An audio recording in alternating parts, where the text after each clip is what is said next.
유대인들이 바벨론으로 포로로 끌려갔을 때 소위 바벨론 유수 혹은 바벨론 유배 시절에 바벨론 땅 가운데서 활동을 했던 예언자가 두 사람이 있습니다. 하나는 에스겔, 그리고 또 다른 하나는 오늘 본문 말씀을 전달해 주었던 다니엘 선지자입니다.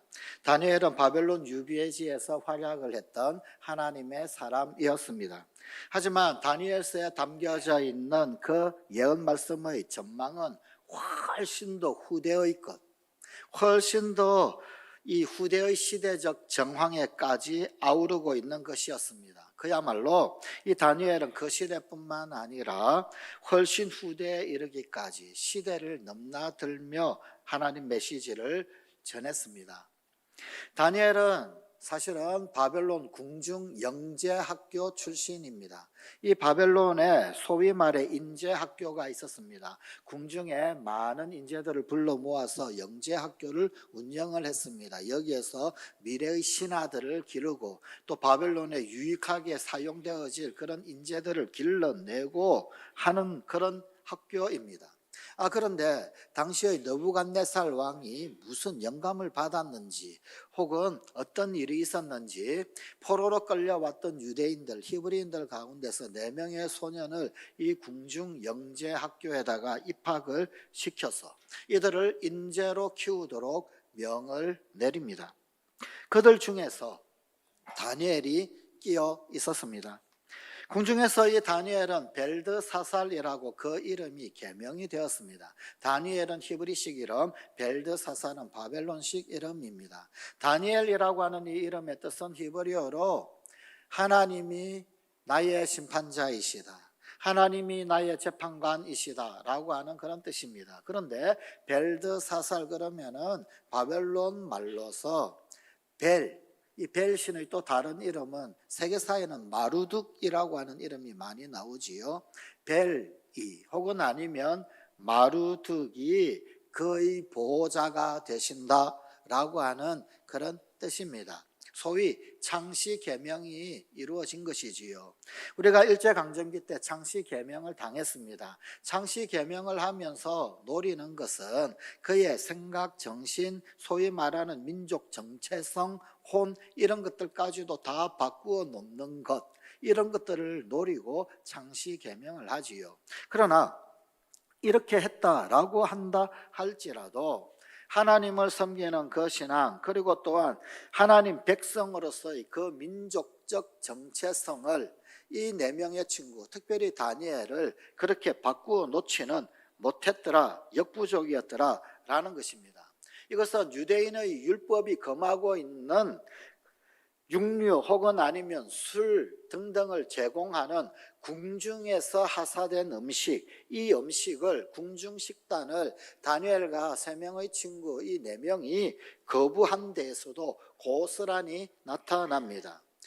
궁중에서 하사된 음식을 먹고 몸이 튼튼하고 좀 더 강해지고 얼굴에 윤기도 더 많이 나타나게 되고 그런 것들을 노리고, 그리고는 궁중에서 음식을 하사를 했지만 사실 이 음식들은 유대인 율법에 부정한 음식이요 우상 숭배에 쓰였던 음식이기에 다니엘과 그 4명의 친구들, 이 사람들은 이것을 받아들이기가 어려웠습니다. 아니 받아들일 수 없는 것이었습니다. 다니엘은 자기들을 맡은 감독관에게 이렇게 제안을 합니다. 다니엘 1장 12절 13절입니다. 청하오니 당신의 종들을 열흘 동안 시험하여 채식을 주어 먹게 하고 물을 주어 마시게 한 후에 당신 앞에서 우리의 얼굴과 왕의 음식을 먹는 소년들의 얼굴을 비교하여 보아서 당신이 보는 대로 종들에게 행하소서. 열흘을 지나고 나서 딱 보니까 궁중 음식을 먹었던 그 소년들, 그들보다도 먹지 않았던 이 히브리 4명의 소년들, 그의 얼굴들이 더 윤기가 나고 몸도 더 건강하고 살도 더 올라 있는 것입니다. 그래야여서 그들은 신앙적 정조를 지킬 수 있게 되었고 궁중에서 하사된 음식을 먹지 않아도 되었습니다.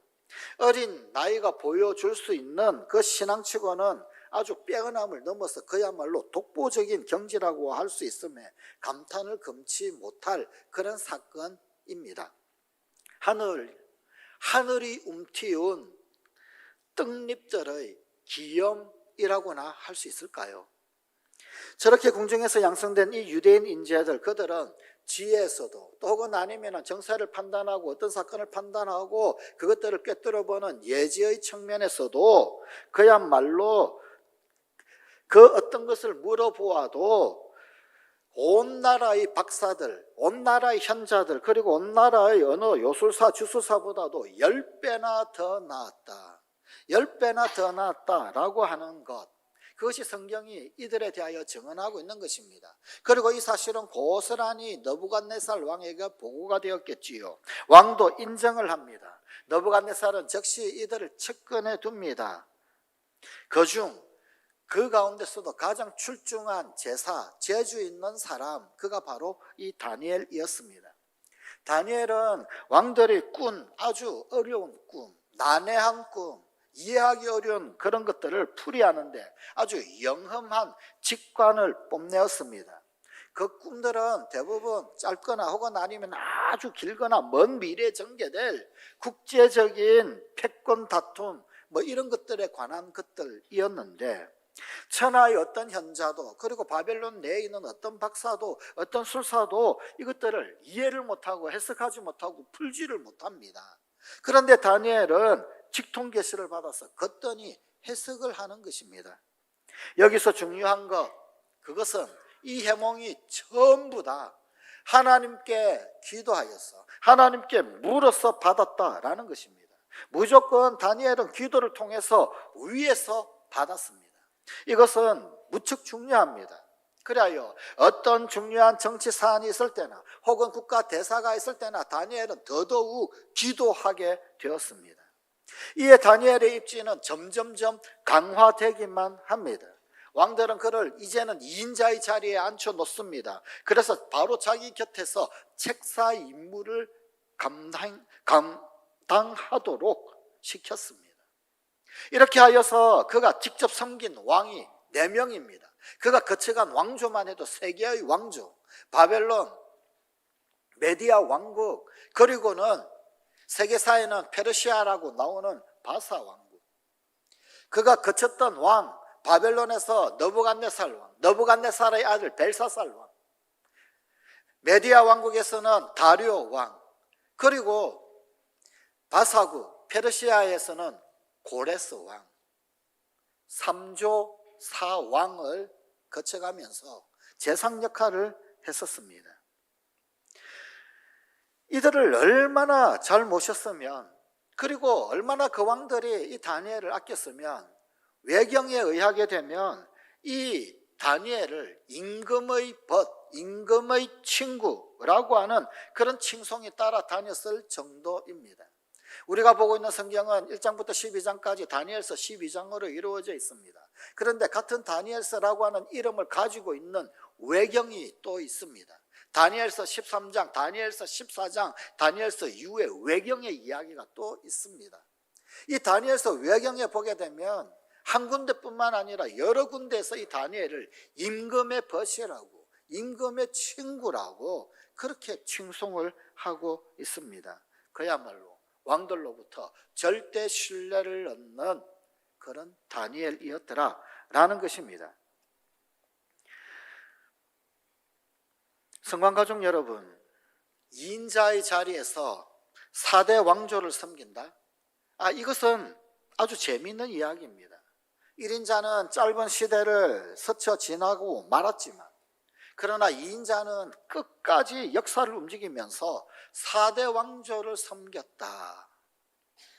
또한 이 이야기 의미하는 바는 하나님이 특별한 지혜를 주셔서 어쩌면 바빌론 입장에서 볼 때는 이방인임에도 불구하고 그의 재능이 오래도록 쓰였더라라는 것입니다. 그의 재능은 모든 왕들이 탐낼 만한 그런 재능이었더라라는 것입니다. 그야말로 특별한 지혜가 아니고서는 불가능하더라. 그런데 이러한 특별한 은혜는 누가 주셨느냐? 다니엘 그가 스스로 가진 것이 아니었더라는 겁니다. 이건 하나님이 주셨더라라는 것입니다. 그리고 하나님께서 이 특별한 은혜를 다니엘에게 허락하신 것은 다니엘 자신을 위한 것이 아니었습니다. 하나님께서는 다니엘에게 내린 이 불세출의 지혜를 통하여서 고대 근동의 그 왕들, 이 왕들에게 하나님 당신의 존재를 유감없이 드러내셨습니다. 하나님의 지극하신 영광을 그야말로 통째로 드러내 주셨습니다. 다니엘을 보느냐? 다니엘을 보내신 하나님, 그 하나님의 영광이 얼마나 큰가. 그래서 적어도 다니엘을 곁에 두었던 왕들, 그들이 다니엘을 곁에 두고 있는 그 기간 동안에는 이 왕들이 이스라엘 백성들이 믿는 유일신 여호와를 경외했습니다. 느부갓네살 왕이 여호와를 경외하고 고레스 왕이 여호와를 경외할 지경까지 되었더라 라는 것입니다. 하지만 어디서든지 반대자들은 있는 법, 어디서든지 시기 있는 법, 모략 박해는 있는 법, 이방신들과 우상숭배에 관련된 정적들의 음해는 끊이지를 않았습니다. 우상숭배, 종용악법, 모략, 사자굴 등등 벼랑길을 다니엘은 운명으로 감내해 내어야만 했습니다. 목숨이 날아갈 위기 때마다 그는 대쪽신앙으로 담대하게 버텨서 말 그대로 천우신주 하나님이 도와주셔서 반전을 이루어 내었습니다. 역사의 판이 점점점 더 커져감에 따라, 그리고 이민족의 압제가 장기화될수록 예언은 묵시로 바뀌게 됩니다. 이 말은 무엇을 뜻하는 것입니까? 예언은 대단히 현실적인 말입니다. 현실을 위해, 현재를 위해 있는 말이 예언입니다. 즉 당장 어떻게 해라의 이야기입니다. 여기서 이 당장에 대한 처방은 이렇게 하면 어떻게 된다, 왕국이 다시 좋아진다, 우리가 포로 귀환을 할 수 있게 된다, 돌아갈 수 있다, 이런 것들과 같은 것입니다. 그런데 묵시는 미래입니다. 그런데 그 미래가 어느 정도의 미래인지를 알 수도 없습니다. 언제인지 아무도 모릅니다. 예언 말씀은 이루어지는 장소가 땅입니다. 하지만 묵시는 어디에서 이루어지는지, 이 땅인지 저 땅인지 알지 못합니다. 그러면서 점점 역사를 길게 보기 시작합니다. 예언은 역사를 짧게 보는데 묵시에서는 역사를 아주 길게 보기 시작합니다. 그러면서 묵시 문학적인 예언이 나오기 시작합니다. 저 구체적인 말씀으로 내려지던 그 메시지, 그것이 점점 해석이 난해한 환상으로 바뀌게 됩니다. 상징들이 많이 등장하고 역사를 바라보는 그 호흡도 매우 길어집니다. 천지개벽 차원의 그 일들이 일어날 무대는 이제는 더 이상 이스라엘 땅 내, 이스라엘 영토 내, 그 국내가 아닙니다. 여러 민족이 교대로 패권을 장악하던 그 근동지역 전체, 아니 세계가 무대가 됩니다. 이런 판도에서 제시되는 희망은 한 단어로 메시아의 초점이 있습니다.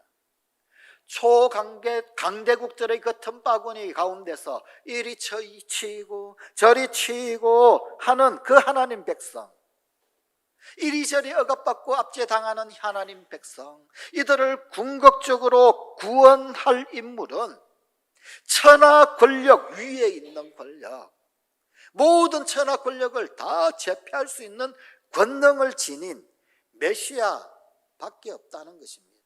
메시아 외에는 하나님 백성을 궁극적으로 구원할 수 있는 인물이 없더라는 것입니다. 저런 묵시적 희망의 실마리를 에스겔이 뜬금없이 전했다라고 한다면 다니엘은 그 절정을 드러냅니다. 묵시문학의 아버지격이 에스겔이다라고 한다면 묵시문학의 완성자가 다니엘이다, 그런 말입니다. 꿈을 통해 알 수 없는 먼 미래에 대한 예언을 남김으로써 이 다니엘의 예언도 묵시로 바뀌게 됩니다. 바로 우리에게 잘 알려져 있는 인자에 대한 환상입니다. 그것이 바로 오늘 우리에게 주신 하나님의 말씀 본문입니다. 내가 또 밤 환상 중에 보니 인자 같은 이가 하늘 구름을 타고 와서 옛적부터 항상 계신 이에게 나아가 그 앞으로 인도되며 그에게 권세와 영광과 나라를 주고 모든 백성과 나라들과 다른 언어를 말하는 모든 자들이 그를 섬기게 하였으니 그의 권세는 소멸되지 아니하는 영원한 권세요 그의 나라는 멸망하지 아니할 것이니라. 여기에서 영원한 나라는 바로 하나님 나라를 말하는 것입니다. 그리고 사람의 아들 곧 인자는 예수님을 지칭합니다. 그래서 신약시대 예수님은 당신 스스로를 인자라고 지칭하셨습니다. 인자, 인자, 인자. 예수님께서 당신 스스로를 인자라 부르신 그 사실 기억하셔야 합니다. 예수님 왜 그렇게 하셨을까? 그러므로서 예수님은 내가 다니엘서에서 나오는 바로 그 인자가 바로 나다. 내가 사람의 아들이야. 그렇게 말씀하신 셈입니다. 이 묵시적 예언의 핵심, 그 핵심은 그에게 권세와 영광과 나라를 주고 모든 백성과 나라들과 다른 언어를 말하는 모든 자들이 그를 섬기게 되었다라는 사실입니다. 이 딸은 영원한 권세 그리고 멸망하지 않는 나라라고 하는 이 작구는 우리네 영적 희망의 박동을 쿵쾅거리게 만듭니다. 이 말씀은 우리 귓전에는 참 익숙한 말씀입니다. 그렇지, 인자, 메시아이신 우리 주 예수 그리스도, 그분에게는 권세가 있지, 그분에게는 영광이 있지, 그분이 하나님 나라를 진정 우리에게 도래하게 하시는 분이시지. 우리의 심장 박동을 쿵쾅거리게 만듭니다. 그러나 바벨론 시대, 그때 사실적으로는 전혀 낯선 이야기, 전혀 낯선 지대, 전혀 낯선 영역 이야기입니다. 이 묵시를 전한 다니엘의 말씀은 예수님 시대에 이르러서 비로소 글자 그대로 이루어졌습니다. 그런데 예수님께서는 구약의 예언을 종합을 하십니다. 이 인자는 다니엘서에서 영광의 권자를 가진 인자로 나타납니다. 사람의 아들이 권세를 가졌다라는 것입니다. 사람의 아들이 영광을 가졌다, 사람의 아들이 진정 나라의 주인이다, 그런 것입니다. 그렇다라고 그런다면 이분은 당연히 온 세상을 장악해야 합니다. 온 세상이 그분 앞에 다 엎드리고 그분의 권세 앞에 굴복하고 그래야 합니다. 그런데 이 예언과 함께 예수님께서는 이사야서 예언서에 나온 고난받는 종이 플러스 됩니다. 고난받는 종. 사실 다니엘서의 인자 그리고 이사야서의 고난받는 종, 이것을 동시에 연결하기는 쉽지 않습니다. 어떻게 모든 권세를 가지고 있는 인자, 그가 고난받는 종이 되는가? 어떻게 고난받는 종이 모든 영광 나라를 다스리는 인자인가? 그런데 이 두 가지를 예수님은 동시에 완성하십니다. 권세를 지녔지만 당신을 낮추셔서 고난을 받는 종의 모습으로 말입니다. 다니엘은 고난의 모습은 전혀 보지 못했습니다.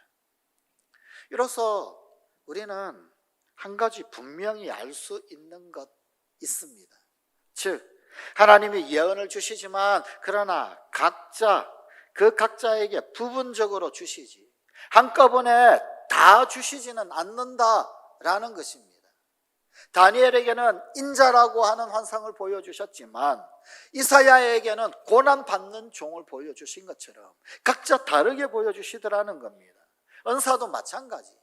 예수를 믿는 자, 성령 받은 자 다 은사가 있지만, 은사 주시지만 그러나 제한되게 주십니다. 완벽하게 완전하게 모든 것을 전부 다 주시지 않습니다. 왜? 전부 완전은 하나님의 것이기에 결국 전체의 모자이크는 하나님이 하시는 것입니다. 하나님만이 짝을 맞추시는 것입니다. 하나님의 일을 하다 보면 이러한 경우는 흔히 발생합니다. 한쪽에서는 어떤 사람을 전혀 모르는 사이에 키우시고, 또 다른 한쪽에서는 또 다른 어떤 사람을 역시 전혀 모르는 사이에 키우십니다. 그래서 이 둘을 영적으로 이어주십니다. 마치 결혼시키는 것처럼 말입니다. 그래서 어찌됐든 둘은 만납니다. 그런데 만나면 희한하게 이쪽 생각과 저쪽 생각, 이쪽 메시지와 저쪽 메시지, 이쪽 은혜, 저쪽 은혜가 기가 막히게 어우러집니다. 이러한 일들이 바로 하나님 오묘한 섭리인 것입니다. 하여간 다니엘을 통해 나타나시는 메시아인 예수님은 인자, 사람의 아들의 모습으로 드러나십니다. 그 인자, 사람의 아들은 성부 하나님께서 권세를 주시고 영광을 주시고 나라를 주신 분이십니다. 그리고 또 2000년의 세월이 흘렀습니다. 오늘 우리가 믿는 예수 그리스도가 바로 저 인자, 하나님의 보내신 인자가, 사람의 아들인 그분이 정말 권세, 영광, 나라를 가지신 분이신지, 그분이 진정 인자인지를 실감나게 고백하고 있는지 성찰하게 됩니다. 성관가족 여러분, 예수님은 인자, 천상천하의 영원한 통치 권세를 가지신 분이십니다. 생사, 화복, 흥망이 예수님 손에 달려 있습니다. 권력, 재력, 심지어 말의 힘도 예수님 소관입니다. 우리가 정녕 예수님께만 무릎 꿇으면 주님은 우리를 팍팍 밀어주셔 권세를 주십니다. 성관가족 여러분, 예수님은 인자, 세상 모든 영광의 블랙홀이십니다. 왜 블랙홀이냐? 그분은 모든 영광이 다 그분께 집중되는 것, 모든 영광이 그분 앞으로만 돌아가야 할 분, 영광 받으시기에 합당한 분이시기 때문입니다. 주님이 사랑으로 이루신 그 놀라운 구원 업적, 그것은 마땅히 찬미 받으시고 찬송 받으시고 감사 받으시기에 합당합니다. 합당한 정도가 아니라 넉넉히 넘칩니다. 넉넉히 넘치는 정도가 아니라 우리가 그 무엇으로 감사하고 그 무엇으로 찬송해도 부족할 따름입니다. 우리가 진정 특급만한 것, 그것 하나 남김없이 모든 영광 주님께 돌리면 우리 입술이 만날 할렐루야 아멘을 노래하게 될 것입니다. 우리 입술에서는 늘 할렐루야 아멘이 외쳐 나올 수밖에 없게 될 것입니다. 할렐루야 아멘이 우리의 노래로 끊임없이 주님의 영광에 직결되게 되는 일들이 일어나게 될 것입니다. 사랑하는 성관가족 여러분, 예수님은 인자, 하나님 나라를 세세토록 다스리시는 왕이십니다. 저는 눈물도 아픔도 슬픔도 고통도 죽음도 없는 그 나라, 우리가 주님을 왕중 왕으로 알아서 모시면 뽑힌 백성으로 환희에 들게 될 것입니다.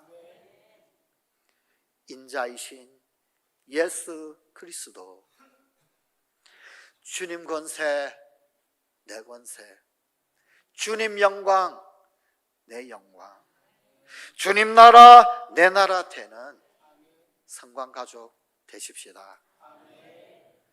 기도하시겠습니다. 다니엘을 통하여 하나님 그 깊숙한 것, 그 높은 것, 참으로 영원부터 영원에 이르기까지 하나님의 하나님 되심을 조금이나마 볼 수 있게 하셨으니 감사를 드립니다. 지극하신 그 하나님 은혜 아래에 있는 우리 성관가족들, 하나님의 계획 안에 있는 자, 하나님의 경륜, 하나님의 섭리 안에 있는, 주님 권세 안에 있고 주님 영광 안에 있고 주님 나라 안에 있는 우리 성관가족들이 되게 하여 주시옵소서. 우리 주 예수님 이름으로 기도드리옵나이다. 아멘.